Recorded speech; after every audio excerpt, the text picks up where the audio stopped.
warahmatullahi wabarakatuh. Perkenalkan, nama saya Srini Syawidi Saida, NIM O1012028, NIM O1012008, kelas D. Baik, saya di sini akan menjelaskan hasil tugas saya. Dan yang pertama itu ada beberapa definisi dari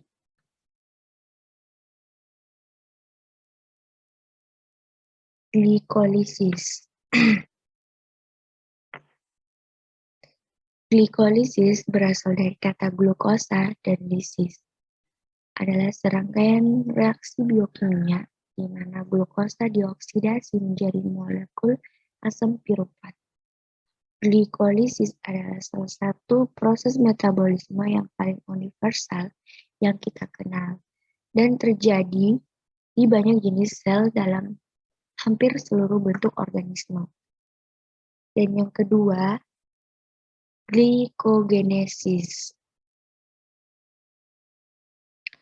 Glikogenesis adalah lintasan metabolisme yang mengkonversi glukosa menjadi glikogen untuk disimpan di dalam hati. Lintasan ini diaktifasi dalam hati oleh hormon insulin sebagai respon terhadap rasio gula darah yang meningkat. Misal karena kandungan karbohidratnya setelah kita makan atau teraktivasi pada akhir siklus Cori. Dan yang ketiga, glikogenolis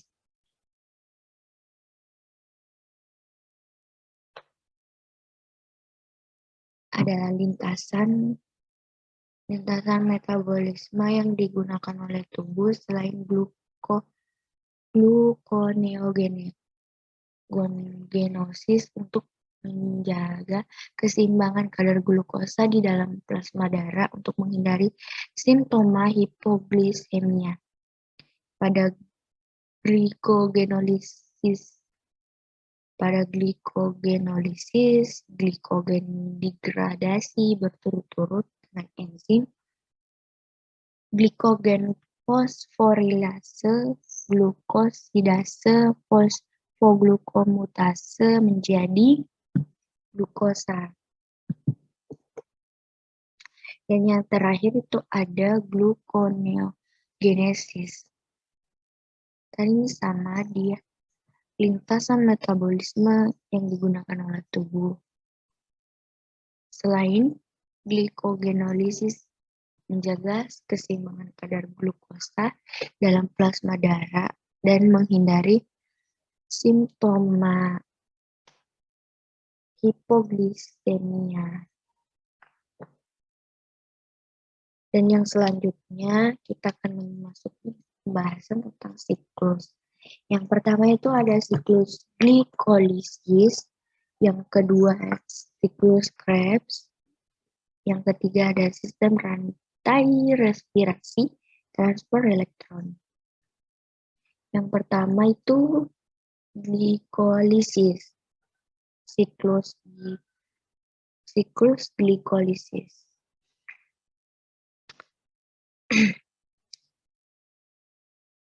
Ada dua jenis tahapan proses glikolisis. Yang pertama, tahapan penggunaan energi, dan yang kedua, tahapan pelepasan energi. Masing-masing terjadi 5 proses di dalam tahapan tersebut. Kiranya seperti ini. Yang terjadi pada tahapan penggunaan energi itu penambahan gugus fosfat pada molekul glukosa dengan bantuan enzim heksokinase sehingga terbentuk glukosa 6-fosfat.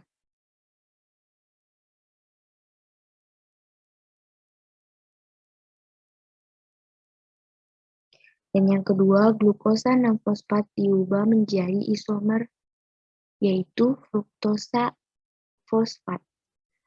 Dan yang selanjutnya itu fosfruktokinase mentransfer gugus fosfat dari ATP ke fruktosa 6 fosfat tadi menjadi fruktosa 1,6 bisfosfat.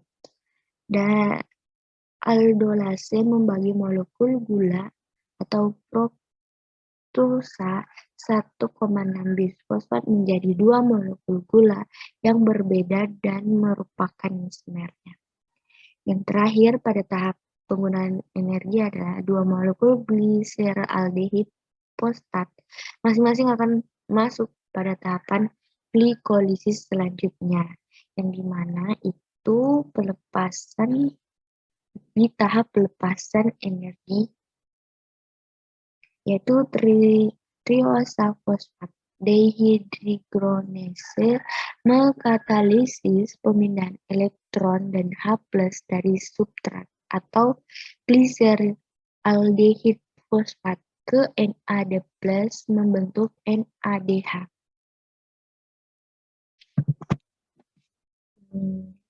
Glikolisis menghasilkan ATP.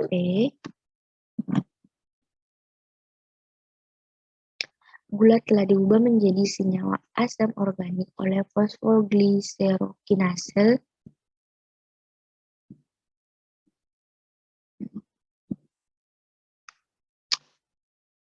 dan gugus fosfat dipindahkan sehingga menjadi 2-fosfat glisera oleh fosfogliseromutase molekul H2O sehingga terbentuk fosfenol piruvat kinase enolase, dan yang terakhir piruvat kinase mentransfer gugus fosfat sehingga menghasilkan 2 ATP. Nah, proses pembentukan ATP inilah yang disebut fosforilase. Pada tahapan glikolisis tersebut, enzim mentransfer gugus fosfat dari substrat.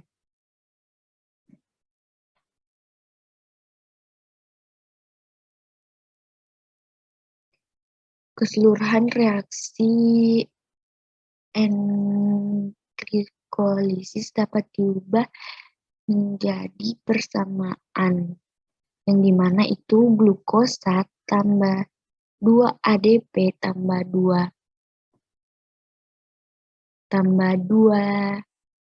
PI tambah 2 NAD+ menghasilkan 2 piruvat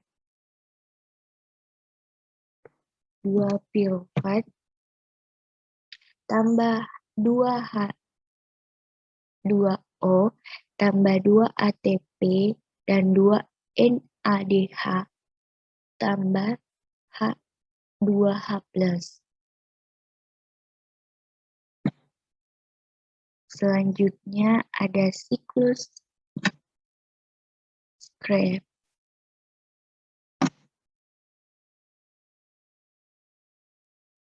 Siklus Krebs.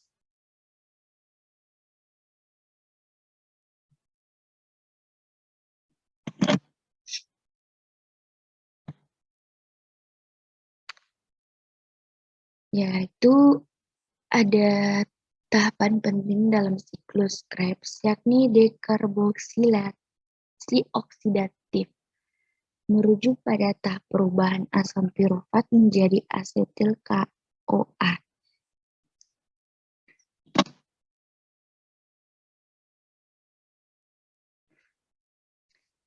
Dan proses dimulai dengan lepasnya gugus karbosilat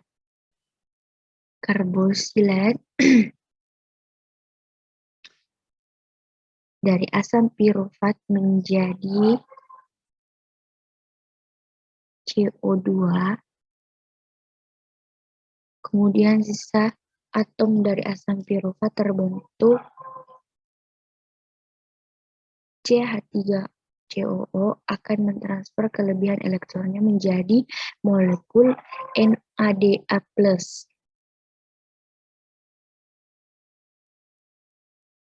NADH+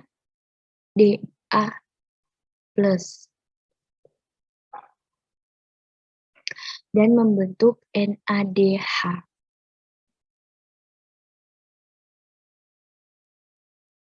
Selanjutnya, asam sitrat mengalami reaksi oksidasi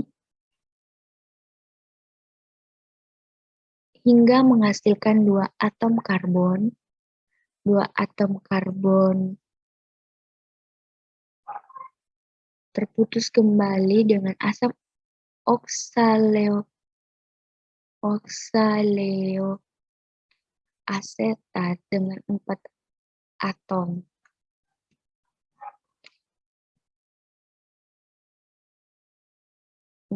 Kemudian bergabung dengan asetil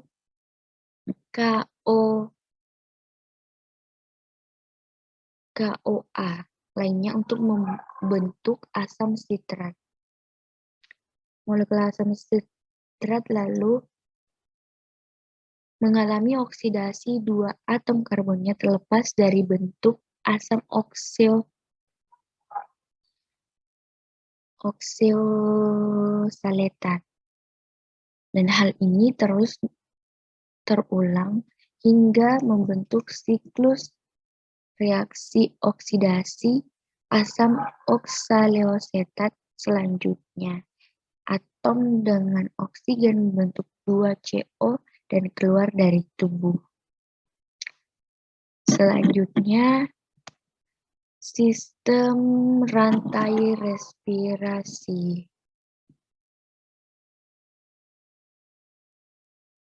atau transport elektron.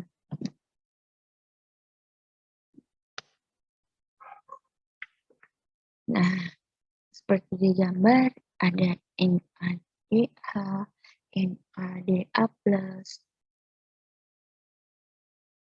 dan yang dimaksud transport elektron itu NADH menjadi ATP.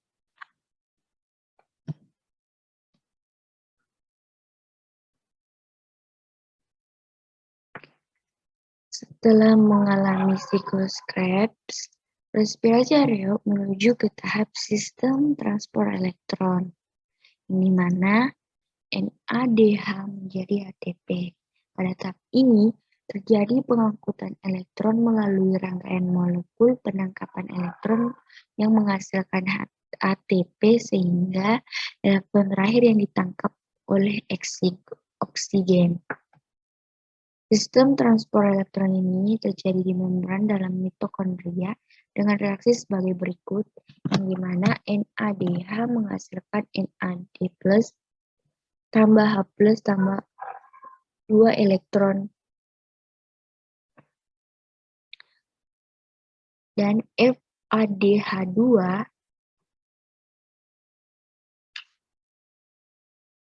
menghasilkan FADH+, tambah H2+, tambah 2 elektron. Pada akhir sistem transport elektron terjadi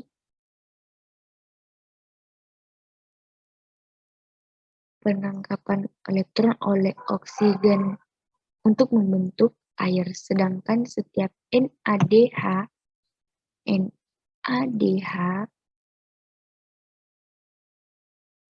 yang ada pada sistem transport elektron ini akan menghasilkan 3 ATP, lalu FADH2 akan menghasilkan 2 ATP.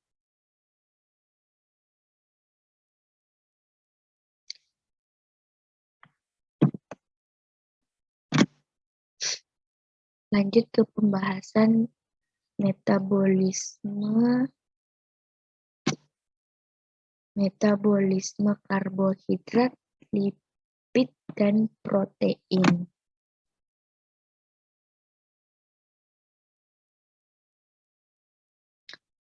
Itu di mana hubungan antara 3 metabolisme yaitu karbohidrat, lipid, protein.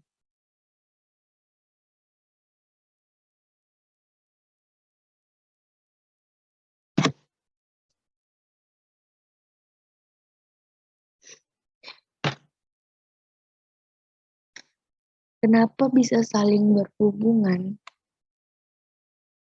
Karena molekul-molekul lemak tidak dapat diedarkan dari sel ke sel sehingga molekul lemak